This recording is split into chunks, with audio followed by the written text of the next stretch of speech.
This is Veuve Clicquot Brut Champagne, non-vintage. Obviously, very popular,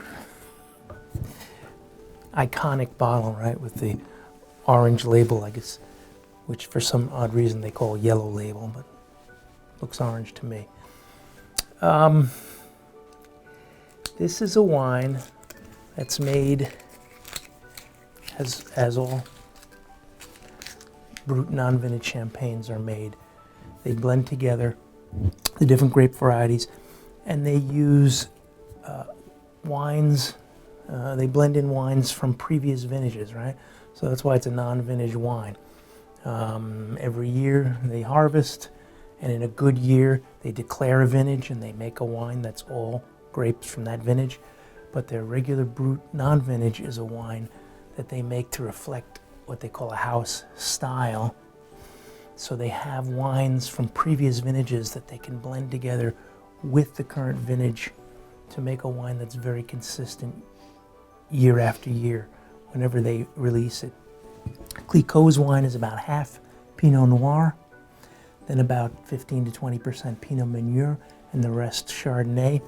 But there's, in any given release, there's 30 to 40% of those reserve wines in the blend. So we're going to open this. Very easy. You just undo the wire holding on the capsule. You have your napkin there so you don't make a mess. If you didn't see that, I'm holding the cork and I'm twisting the bottle, and the pressure inside the bottle forces that cork to come out. And you get your nice little festive pop.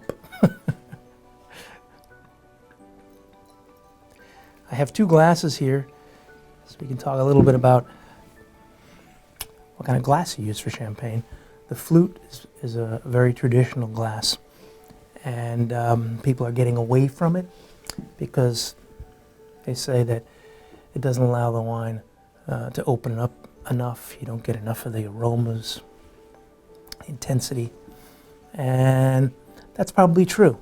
The advantages of the flute are that the wine stays cooler, mainly because it's smaller, and also retains the fizz a little longer because less of the surface area is there for the bubbles to dissipate. But it's nice to drink champagne out of a nice wide white wine glass where you really can take in all those aromas, let the wine fill out. So that's what I'm using, and I'm getting a really pretty nose on this. So you get those nice apple notes, but they're more like a baked apple because you get that little yeastiness in there, sort of yeasty, toasty. Yeah, it's just nice pear. It's real pretty. It's real kind of sort of sweet, a little bit of spice to it also at the same time. You know, that yeasty note, that toasty note, but then there's also kind of like a little hint of maybe ginger, sort of like a crystallized ginger, maybe a dash of cinnamon in here. It's good. Let's try it.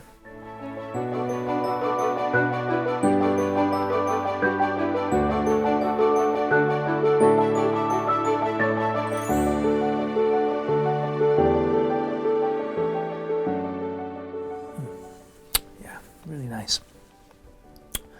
It's got that really nice tartness to it, bright acidity, which is one of the things that we love about champagne. Makes it so refreshing, so mouth-watering, and those really nice fruity notes really carry through, those baked apples, pears, and then those little hints of sort of ginger and toast. Really play off it, but it's such a nice balance to this wine. Very tasty. I mean, we know why it's so popular, right? For a limited time, we're offering it with this insulated gift bag. You can put it in, keeps the bottle cold. Very festive looking, right? Happy drinking.